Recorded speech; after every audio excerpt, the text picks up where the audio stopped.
Fala, meus amores, tudo bem com vocês? Mais um vídeo aqui pro canal. E se você parou aqui lendo esse título, é porque você já se sentiu assim. Em algum momento você se sentiu desconectado com a sua essência.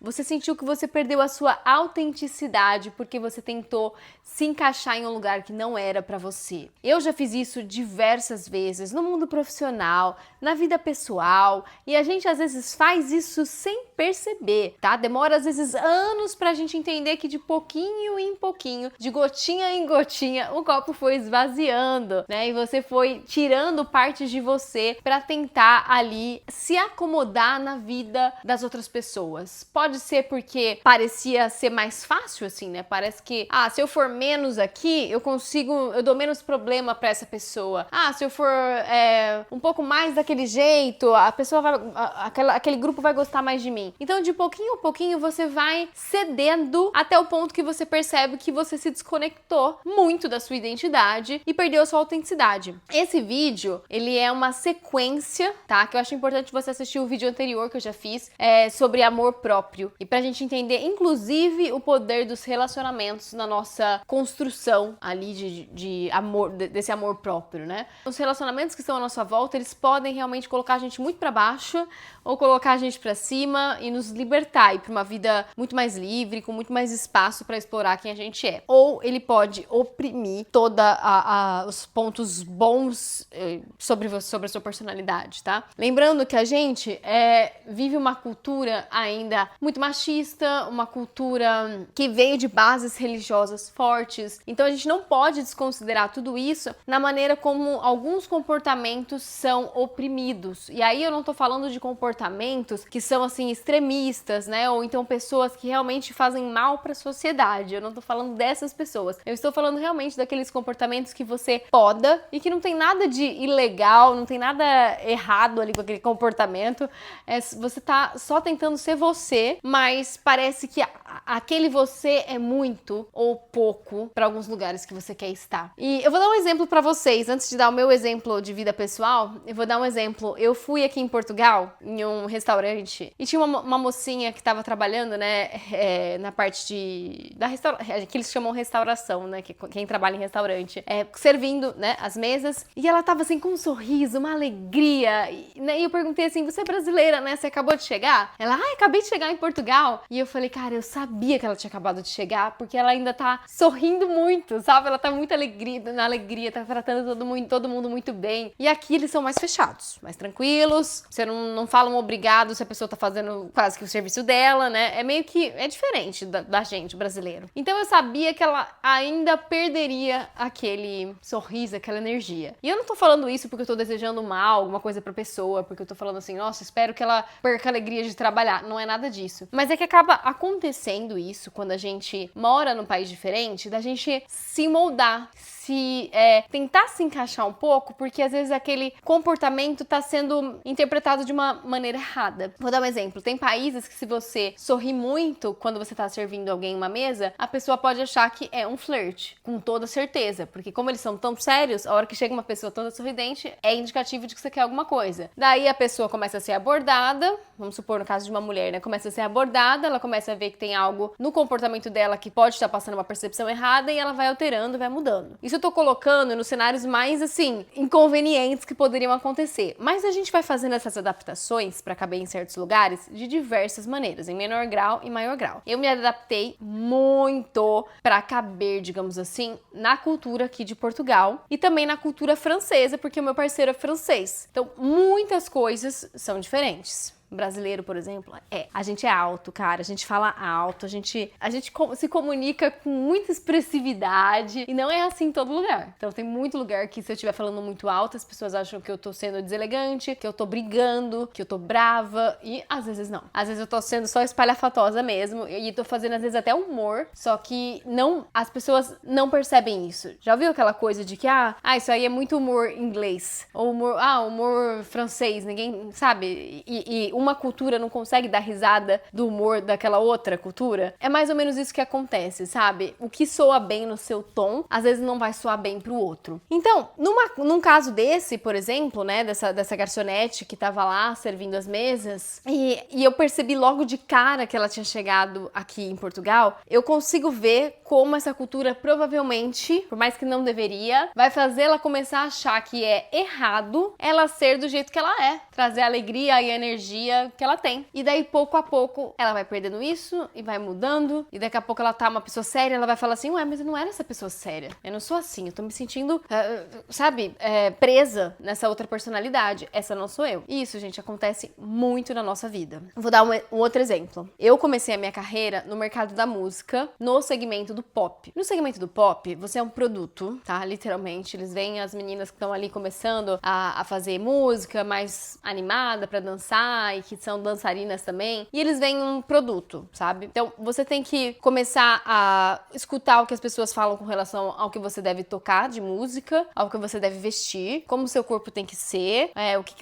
como é que deve ser o seu cabelo, o que você deve fazer de procedimento estético. Tudo isso começa a ficar na mão de outras pessoas que vão te lapidar como produto. E eu tô aqui pra falar pra vocês que a gente vai perdendo pouco a pouco, com muita sutileza, essa autenticidade e a noção de quem a gente é, o nosso poder de escolha sobre a nossa própria vida, tá? E daí entra o ponto da autenticidade, né? Porque como a gente vai conseguir trabalhar o amor próprio e se amar, se na verdade essa pessoa que você tá construindo o amor próprio em cima nem é você, nem é autêntico com quem você é. Então, segura essa bomba, segura essa bomba. Você vai ter que descobrir quem você é primeiro, começar a entender se a vida que você tá vivendo faz realmente sentido pra você, se você tá tentando agradar outras pessoas, e é um exercício difícil, porque tem outro vídeo que eu falo aqui no canal sobre isso, que é quando o momento que você percebe que você tem que largar tudo ou largar boa parte da sua vida e começar a reconstruir do zero, tá? Tem um vídeo sobre isso aqui no canal também. É um vídeo que eu falo sobre eu ter mudado completamente de vida, né? Relacionamento, país, tudo, né? Novas amizades. Foi um processo, assim, até que no meu caso drástico, porque envolveu uma mudança de país, mas poderia ser uma coisa mais gradual também. E, gente, é fato, assim, não tem como você pensar em se amar e pensar em ser autêntico antes de se conhecer. Então, indico terapia, indico o que você precisar fazer aí pra você desenvolver essa primeira parte do processo. Daí a segunda coisa tá, Mia, tô aqui na minha jornada de autenticidade. Como é que eu vou lidar com as pessoas? Porque as pessoas às vezes vão continuar falando, principalmente se você for uma pessoa exposta, né, em rede social ou tiver muitos amigos, todo mundo vai ter sempre uma opinião pra dar. E daí é importante você saber as áreas que você quer opinião e as áreas que você não quer. Vou dar um exemplo. Por exemplo, decoração de casa. É uma coisa que eu tô aprendendo ainda. Tô entendendo. Então, quando eu vejo uma amiga que gosta de fazer isso, já fez a casa dela, tudo, eu posso pedir uma opinião, certo? E aí, o que você acha? Eu ponho esse tapete pra cá ou pra lá? E daí ela vem, traz a opinião dela, tudo. Ok, legal. Eu ainda tô me desenvolvendo naquela área. Áreas onde eu não quero opinião. Por exemplo, pode ser que eu faça alguma coisa de trabalho que eu desenvolvi isso durante muitos anos. Eu tenho um método, já validei o método, tô ali dedicada no meu trabalho, eu sei como fazer aquilo, e daí vem uma pessoa que não tem nada a ver com aquilo, que nem entende, não trabalha nem perto da área que você trabalha, e vai te dar uma opinião do que você tem que fazer. Em vez de você ativar o modo esponja e absorver tudo, ou então ser muito simpático com essa pessoa, às vezes, em alguns momentos, você vai ter que saber, a gente fala em inglês, né, draw the line, realmente traçar uma linha aonde você vai colocar os seus limites. Olha, desculpa, mas do meu trabalho você não faz ideia, né, do que você tá falando. Por quê? Quando a gente dá esse espaço para as pessoas se sentirem no direito de falar muito, de opinar muito pra nossa vida, a gente cria um espaço também para ficar confuso, para ficar inseguro com as nossas decisões e para acabar se moldando demais ao que o outro quer, ou tentando, sem querer, agradar o outro nas nossas ações. Eu já tive muitas pessoas que eu mantinha relacionamentos em que eu não conseguia falar, digamos assim, amigas que eu não conseguiria falar a verdade pra elas. Por exemplo, amigas que tinham uma opinião sobre homens, assim, todos os homens são uma porcaria, são um lixo, não sei o que lá. Toda vez que eu chegava perto delas, eu ia falar do meu relacionamento, eu reclamava de alguma coisa, como se realmente não fosse bom. E eu voltava pra casa e eu falava, gente, mas por que eu fiz isso? Eu tô vivendo num relacionamento relacionamento ótimo, eu adoro meu relacionamento, eu super acredito no poder da colaboração a dois. Por que quando eu chego perto dessa amiga, eu mudo meu discurso? Que eu tava tentando agradar ela, sabe? Eu tava tentando não entrar numa coisa que é uma crença muito enraizada que ela tem, né? A gente faz isso com tanta sutileza, com tanta maestria, sabe? Porque é realmente um mecanismo de sobrevivência a gente ter essa adaptação. O ser humano, ele precisava viver em grupo, ele precisava da aprovação da comunidade dele ali para conseguir sobreviver. Era muito difícil o ser humano conseguir sozinho prosperar na natureza. Então, a gente tem a tendência a valorizar e se adaptar muito ao outro para não desagradar. Corta para os dias de hoje, esse sistema ele continua ativo, mesmo quando não há a necessidade, mesmo quando você desagradar aquela pessoa, não vai afetar em nada a sua sobrevivência, entendeu? Então, desagradar a minha amiga vai fazer com que eu perca a minha vida de hoje? Vai fazer com que eu perca o meu emprego, que paga minhas contas? Vai fazer com que eu perca o meu relacionamento?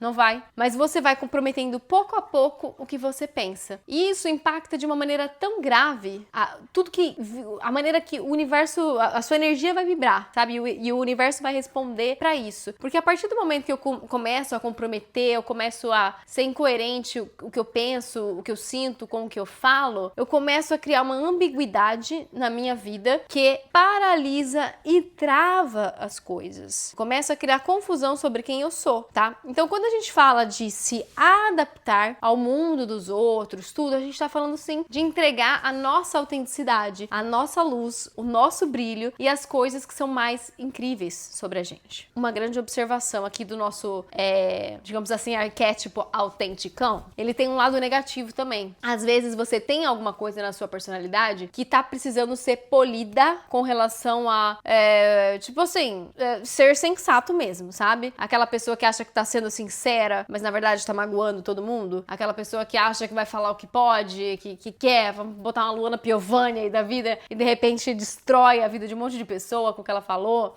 Não sei, botei o exemplo da Luana Piovani, mas eu até gosto de umas coisas que ela faz, umas causas que ela entra, só que às vezes ela tem essa coisa desse arquétipo, sabe? É autenticão, que de repente passa a linha. Passa do, cara, agora você tá sendo só chata mesmo, tá? Você tá só sendo implicante, esse ponto aí você perdeu sua razão. Então, assim, existe uma coisa entre lapidar excessos, que a gente precisa se manter aberto a escutar e a evoluir. Agora, outra coisa vou comprometer, não tá bom ser assim, vou ser o oposto. Vou deixar toda essa parte da minha personalidade de lado. Então não pode sorrir aqui? Vou parar de sorrir na minha vida, vou ser uma pessoa séria a partir de agora. Não quero que nenhum homem ache que eu tô dando moral pra eles, então eu vou ficar uma pessoa séria. Então, essas coisas é importante que você tenha bom senso na hora de lidar. Acho que, gente, esse vídeo era meio que pra isso, sabe? Pra gente falar um pouquinho sobre a capacidade da gente facilmente entregar os nossos ideais e valores eu acho mais difícil, mas as coisas mais, assim, moldáveis da nossa personalidade, da nossa vida, como a gente entrega isso com facilidade. Só que essas coisas, elas não são pequenas pra nós, elas são pequenas pros outros, mas pra nós elas são grandes coisas, que podem representar grandes, como eu posso dizer assim, podem representar uma grande parte de quem você é. Eu espero que esse vídeo te dê força pra ser quem você quer ser e não quem os outros querem que você seja. E que depois você venha me contar se você mudou alguma coisa, alguma atitude no seu dia a dia depois que você assistiu esse vídeo, tá bem? Não deixe de assistir o vídeo que eu gravei anteriormente sobre amor próprio, ele é muito complementar a esse e eu espero te ver nos próximos vídeos aqui do canal. Se você gostou, já se inscreve nesse canal, deixa o seu like, comenta aí pra gente começar uma conversa, construir a nossa comunidade aqui, onde a gente cria o espaço pra falar sobre esse tipo de assunto e eu te vejo no próximo vídeo. Um beijo e até! Tchau!